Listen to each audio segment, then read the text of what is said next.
श्री शिवाय नमस्तुभ्यम। हर हर महादेव। दोस्तों, आप सभी लोग जानते हैं कि 11 सितंबर 2024 को पड़ रही है भाद्रपद बुधवार अष्टमी तिथि। दोस्तों, ये जो बुधवार है भाद्रपद महीने में पड़ने वाला सबसे बड़ा बुधवार अष्टमी तिथि है, क्योंकि ये भाद्रपद माह के दिनों में पड़ रहा है, जिसका बहुत ही बड़ा और विशेष महत्व होता है। और ऐसा दिन पूरे साल में सिर्फ एक ही बार आता है। और दोस्तों, आप सभी लोग जानते हो कि भाद्रपद अष्टमी तिथि का अगर सबसे बड़ा कोई उपाय है तो वो एक चुटकी हल्दी वाला उपाय है। तो दोस्तों, इस बुधवार की अष्टमी तिथि के दिन आप लोगों को इस एक चुटकी हल्दी वाले उपाय को जरूर करना है। बहुत सारे लोग होंगे जिन लोगों ने इस उपाय को ना किया हो, मतलब पूरा साल निकल गया उन्होंने किसी भी दिन इस हल्दी वाले उपाय को ना किया हो। पर दोस्तों, आपके पास एक आखिरी मौका बचा हुआ है, जो कि 11 सितंबर भाद्रपद बुधवार अष्टमी तिथि के दिन। तो इस दिन आप लोगों को इस वाले उपाय को जरूर कर लेना है।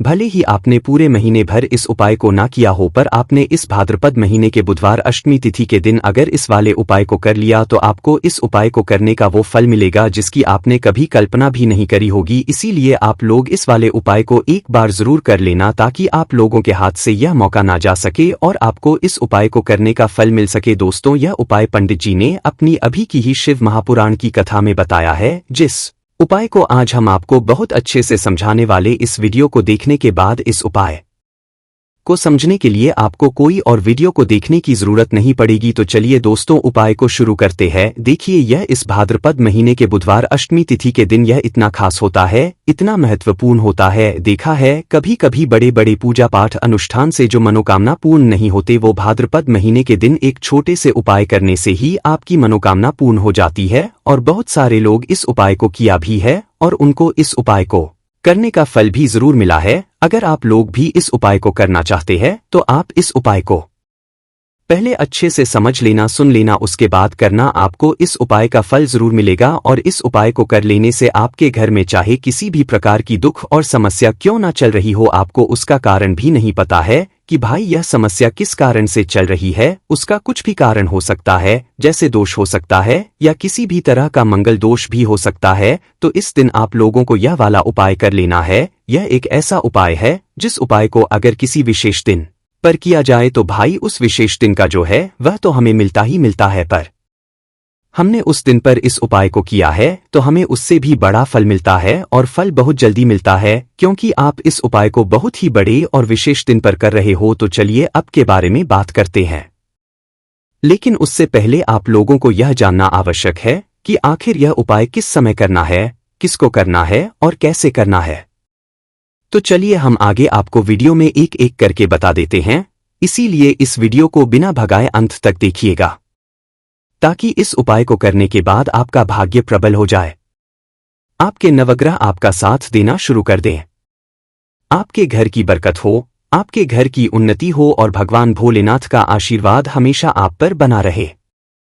और अगर आप चाहते हैं कि महादेव जी की कृपा से आपके जीवन की समस्त प्रकार की परेशानी से आपको मुक्ति मिल जाए और महादेव जी का कृपा हमेशा आप पर बना रहे, तो दोस्तों पूरी सच्ची श्रद्धा और पूरे विश्वास के साथ इस वीडियो को लाइक कर दीजिए और कमेंट बॉक्स में लिख दीजिए ओम नमः शिवाय, हर हर महादेव। और इस वीडियो को आप जितने लोगों तक पहुंचा सकते हैं उतने लोगों तक पहुंचा दीजिए, ताकि लोगों का भला हो सके। और दोस्तों, कमेंट बॉक्स में अपनी राशि भी डाल दीजिएगा। आपकी राशि के अनुसार कोई भी ऐसा उपाय होगा जो करके आप लाभ पा सकते हैं भाद्रपद के महीने में, वह आकर हम आपके कमेंट के रिप्लाई में बता देंगे। लेकिन आपसे निवेदन था, वीडियो लाइक करना मत भूलिएगा। और अगर आप लोग हमारे चैनल पर नए हैं तो हमारे चैनल एस्ट्रो ओम को सब्सक्राइब कर लेना और इस वीडियो को लाइक करके कमेंट बॉक्स में श्री शिवाय नमस्तुभ्यम ओम नमः शिवाय जरूर लिख दीजिएगा। तो दोस्तों, इस हल्दी वाले उपाय को हमें इस बुधवार अष्टमी तिथि के दिन कैसे करना है, किसको करना है, किस समय करना है और कहां पर करना है, ये सारे सवालों के जवाब आपको इस वीडियो में मिल जाएंगे। और जो ये वीडियो देखेगा भाई, उसको एक चुटकी हल्दी वाला उपाय जरूर करना चाहिए, क्योंकि इस दिन हल्दी का भी बहुत ही बड़ा और विशेष महत्व होता है। और जब बात आ जाए हल्दी के उपाय की, तो ये सोने पे सुहागा वाली बात हो जाती है। और ये एक बहुत ही बड़ा उपाय हो जाता है इस भाद्रपद बुधवार अष्टमी तिथि का। तो अब दोस्तों, इस चुटकी हल्दी वाले उपाय को आखिर करना किसको है, सबसे पहले हम लोग वो बात जान लेते हैं। तो देखो, घर की जो बड़ी माताएं बहनें होती हैं, उन माताओं बहनों में से कोई भी एक बड़ी माता बहन इस वाले उपाय को कर सकती है। और दोस्तों, अगर आप चाहें तो अपने घर में से सभी सदस्यों को भी इस उपाय को करवा सकते हैं। अगर किसी व्यक्ति की खुद की कोई मनोकामना है, खुद की कोई दुख और परेशानी है जो कि वह अपने लिए ही करना चाहता है, इस वाले उपाय को तो वह खुद अपने लिए भी सकता है। बाकी अगर कोई घर में से ऐसा है जो कि अपने पूरे घर परिवार की सुख और शांति के लिए ये वाला उपाय करना चाहता है, तो भाई वह भी कर सकता है, उसमें भी कोई दिक्कत वाली बात नहीं है। कहने का मतलब ये है कि इस उपाय को हर एक सदस्य भी कर सकता है और पूरे घर परिवार के सदस्य के लिए घर की बड़ी माताओं बहनों में से कोई एक माता बहन भी कर सकती है। माताएं बहनें अगर घर में उपस्थित ना हो या वो यह वाला उपाय ना कर पा रही हो, तो फिर घर का कोई बड़ा सदस्य भी इस हल्दी वाले उपाय को कर सकता है, चाहे फिर वह पुरुष ही क्यों ना हो, उसमें कोई भी दिक्कत वाली बात नहीं है। अब दोस्तों, इस हल्दी वाले उपाय को हमें करना कहाँ पर है? हमें इसे घर के मंदिर और तुलसी के किनारे में जाकर करना है। बहुत सारे लोग प्रश्न करते हैं, हर एक उपाय को करते समय क्या हम इस उपाय को अगर घर पर तुलसी का पौधा ना हो तो मंदिर में कर सकते हैं? तो इस वाले उपाय को अगर घर पर करोगे तो ज्यादा अच्छा होगा। अगर मंदिर में तुलसी का पौधा है और वहां करोगे तो भी कर सकते हो इस वाले उपाय। उसके बाद में दोस्तों, जो अगला प्रश्न निकल कर आता है वो ये आता है इस उपाय को लेकर कि आखिर इस उपाय को हमें किस समय करना है, सुबह के समय करना है कि शाम के समय करना है? तो देखो, इस वाले उपाय को आप लोग सुबह के समय भी कर सकते हो और शाम के समय प्रदोष काल में भी कर सकते हो। अब अगर आप पूछो कि भाई सबसे उत्तम समय कौन सा रहेगा इस एक चुटकी हल्दी वाले उपाय को करने का, तो हम आपसे बस यही कहेंगे कि इस उपाय को आप शाम के समय करेंगे तो ज्यादा होगा, बाकी अगर सुबह के समय भी करेंगे तो भी अच्छा होगा, उसमें कोई भी दिक्कत वाली बात नहीं है। तो अब दोस्तों, जो अगली सबसे बड़ी और महत्वपूर्ण बात आती है वो यह आती है कि सुबह अगर हम उपाय को करेंगे तो हमें कितने बजे से लेकर कितने बजे तक के बीच में करना है, और शाम के समय प्रदोष काल में करेंगे तो हमें कितने बजे से लेकर कितने बजे के बीच में करना है।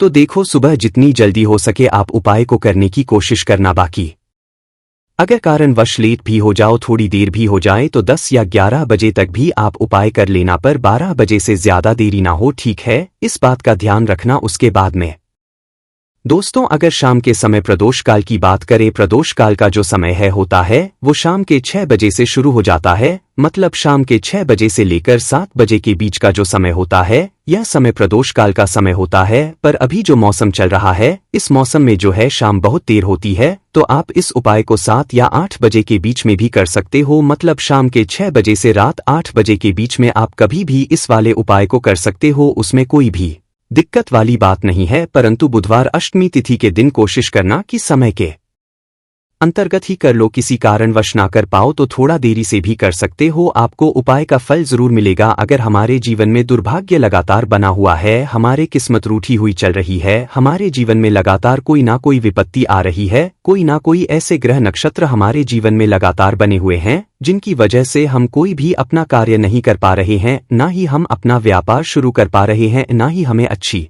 नौकरी मिल पा रही है, ना ही हमारे जीवन में काम धंधे की प्राप्ति हो पा रही है, हमारे किसी भी कार्य में हमें सफलता नहीं मिल पा रही है, तो पूज्य गुरुजी ने कहा कि जीवन में भी अगर इनमें से किसी भी प्रकार की समस्या चल रही हो तो आपको भाद्रपद मास में पड़ने वाली अष्टमी तिथि में यह विशेष उपाय जरूर कर लेना चाहिए। तो चलिए जानते हैं इस विशेष उपाय के बारे में, लेकिन उससे पहले एक प्रार्थना है। अगर आप चैनल पर नए हैं तो कृपया हमारे चैनल एस्ट्रो ओम को सब्सक्राइब अवश्य कर लें। देखिए, यह वीडियो बहुत ही ध्यान से सुनिए, क्योंकि इस वीडियो में जो उपाय आपको बताए जाएंगे वह भाद्रपद मास में पड़ने वाली बुधवार अष्टमी की तिथि में ही करने हैं। इस कामिका एकादशी में अगर हम लोग यह उपाय कर लेते हैं तब तो पूज्य गुरुजी ने अपने शिव महापुराण की कथा में कहा कि आपके जीवन से इन सारी समस्याओं का अंत हो जाएगा और आपको भी धन धान्य की प्राप्ति होगी। देखिए, सबसे पहले आप इस कामिका एकादशी को एक कार्य करेंगे। आप सुबह जब भी उठेंगे तो अपने स्नान वाले जल में थोड़ी सी हल्दी जरूर मिला लेंगे। आप सभी जानते हैं कि भाद्रपद का महीना चल रहा है और यह महीना समर्पित होता है भगवान महादेव को, माता लक्ष्मी को और माता तुलसी जी को। इसलिए अगर आप हल्दी वाले जल से स्नान करते हैं तो पूज्य गुरुजी ने कहा कि इससे आपका दुर्भाग्य समाप्त होता है, आपकी रूठी हुई किस्मत जागती है और आपके भी सौभाग्य में वृद्धि होती है। और आपका गुरु ग्रह मजबूत होता है। अब जानते हैं गुरुजी द्वारा बताए गए पहले खास उपाय के बारे में। इस उपाय के आपको 2 हरी इलायची ले लेनी है, फिर इसी के साथ साथ आपको ले लेना है एक दीपक। दीपक आप मिट्टी का भी ले सकते हैं, और आप अपने घर पर अगर आटा मढ़कर उसका दीपक बनाते हैं तो उसका भी दीपक आप तैयार कर सकते हैं। इस दीपक में आपको घी का इस्तेमाल करना है और साथ ही साथ लंबी रुई की बत्ती का प्रयोग करना है। देखिए, इस उपाय को बहुत ही ध्यान से समझिए, क्योंकि यह उपाय महादेव को भी बहुत प्रिय और माता लक्ष्मी को भी बहुत प्रिय है। देखिए, अब सबसे पहले आप एक काम करेंगे, आप यह दीपक लेकर अपने घर के मंदिर के सामने पहुंच जाएंगे। आपके घर के मंदिर में माता लक्ष्मी की अगर कोई फोटो है, कोई प्रतिमा है, या फिर आपकी कुलदेवी की कोई फोटो है, कोई प्रतिमा है, या फिर माता रानी के किसी भी स्वरूप की कोई फोटो है, तो उनके सामने आपको यह उपाय करना है। आधा उपाय आप अपने घर के मंदिर में करेंगे और आधा शिवालय में जाकर करेंगे, इसलिए आपको उपाय बहुत ही ध्यान से समझना है। देखिए, अब माता रानी के सामने सबसे पहले आप थोड़े से चावल डाल दीजिए और उन्हीं चावलों के ऊपर ये दीपक रख दीजिए। इस दीपक को रखने के बाद इसमें थोड़ी सी आप पिसी हुई हल्दी डाल दीजिए। थोड़ी सी शुद्ध पीसी हुई हल्दी इस दीपक में डाल दीजिए।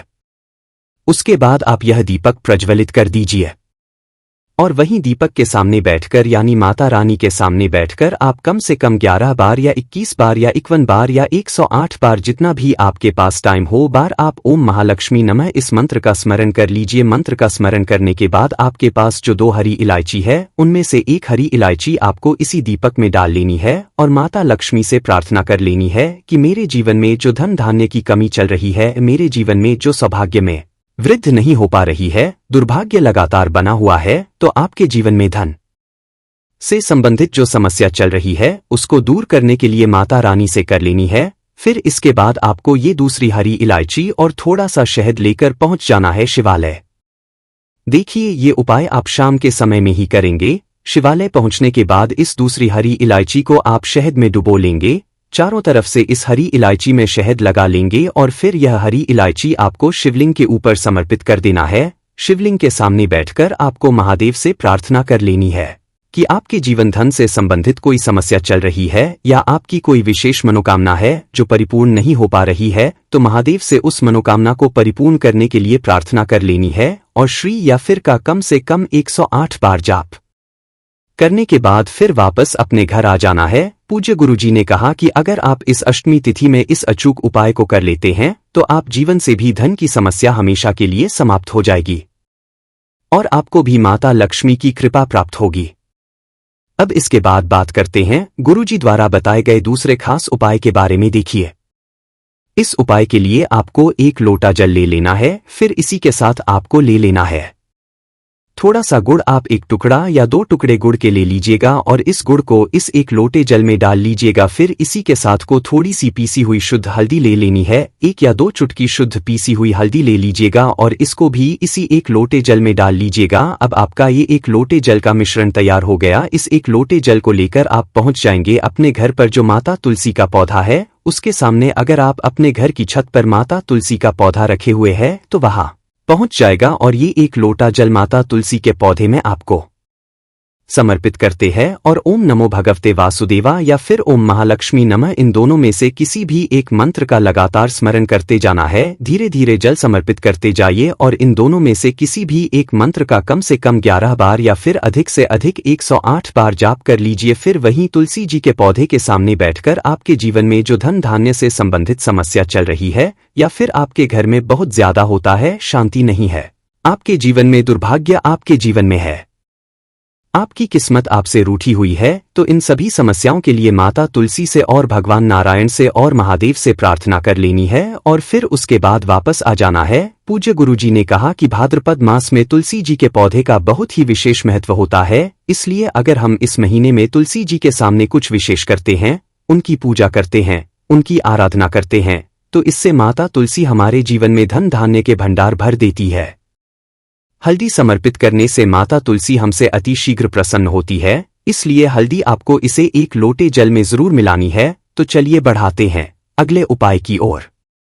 देखो, यदि आपके जीवन में आर्थिक संकट बहुत अधिक हो रहे हैं, धन की समस्या लगातार जीवन में बनी हुई एक एक रुपयों को प्राप्त करने के लिए आपको बहुत अधिक कड़ी मेहनत कर रही है, तो आज रात्रि में सोने से पहले आपको हो यह एक चमत्कारी दीपक का उपाय अवश्य करना है। या फिर यदि आपका जो व्यापार है, बिजनेस है, दुकान है, वो अच्छे से नहीं चल पा रही है, तो आज रात्रि में इस विशेष दीपक का उपाय आपको अवश्य करना चाहिए। देखो दोस्तों, दीपक हमारे घर में सभी नकारात्मक शक्ति को बाहर करता है। यह उपाय आपको साल में केवल एक बार करने का ही मौका मिलता है। केवल और केवल कामिका एकादशी पर ही इस उपाय को किया जाता है।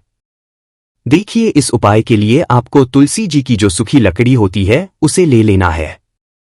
देखिए दोस्तों, यदि आपके पास पुरानी तुलसी जी की लकड़ी है तो उसे आप ले सकते हैं, और यदि आपके घर में तुलसी जी जो लकड़ी है वो सूखी हुई है तो उसकी लकड़ी आप तो डीडीएच करके इस्तेमाल कर सकते हैं। लेकिन आपको ध्यान रखना है कि सूर्यास्त से पहले पहले ही आपको ये जो तुलसी जी की लकड़ी है इससे ही तोड़ लेना है। तो इस उपाय के लिए आपको सबसे पहले तो एक मिट्टी का दीपक लेना होगा। आप चाहे तो आटे का दीपक भी ले सकते हैं, क्योंकि आटे का दीपक सभी दीपक में सर्वोत्तम माना गया है। इस दीपक के अंदर आपको शुद्ध घी का प्रयोग करना होगा और इससे दीपक के अंदर अपने जो तुलसी जी की लकड़ी ली है उसे भी रख देना है। लेकिन ये जो तुलसी जी की लकड़ी है इसमें आपको चारों तरफ अच्छे से घी लगा लेना है। देखिए, गुरुजी ने बताया है कि जो तुलसी जी की लकड़ी है यदि आप उपाय करते हैं और बहुत ही शीघ्रता से जल जाती है तो इसके लिए आपको एक कार्य करना है। आपको ले लेनी है और उससे रुई को आपको जो तुलसी जी के अपने लकड़ी ली है उस पर अच्छे से चारों तरफ लपेट देनी है। तुलसी जी की लकड़ी के ऊपर रुई लपेटने के बाद इसे आपको पूरा घी के अंदर डुबो लेना है। अब इसे आपको बाती के रूप में प्रयोग करना है। अब दोस्तों, इस दीपक को आपको प्रज्वलित कहाँ करना है? तो इस दीपक को आपको या तो भगवान विष्णु के सामने प्रज्वलित करना होगा, या फिर आपको भगवान श्री राम के सामने प्रज्वलित करना होगा, या फिर भगवान कृष्ण के सामने, यानी कि भगवान विष्णु के जो भी अवतार उनके सामने आप ये दीपक प्रज्वलित कर सकते हैं। या फिर आप इससे दीपक को माता तुलसी जी के सामने भी प्रज्वलित कर सकते हैं। पूज्य गुरुजी ने बताया है कि जो भी व्यक्ति इस प्रकार से तुलसी जी की डंडी से यह दीपदान कर देता है उसके जीवन में कभी भी धन की समस्या नहीं होती है। इसीलिए आपको ये पूरे साल में केवल एक बार ही मौका मिलता है। भाद्रपद माह में इस उपाय को करके देखना, आपकी सभी इच्छा जरूर पूर्ण होगी। यह जो उपाय है रात्रि में सोने से पहले करना है। देखो दोस्तों, आज की इस वीडियो में हमने आपको 3 से 4 महा उपाय बताए हैं जो आपको अष्टमी तिथि के दिन करने हैं। उपाय को करते समय कोई भी गलती नहीं करनी है। अगर आपको हमारा वीडियो पसंद आया हो तो वीडियो को एक लाइक जरूर करें और कमेंट बॉक्स में लिखें हर हर महादेव।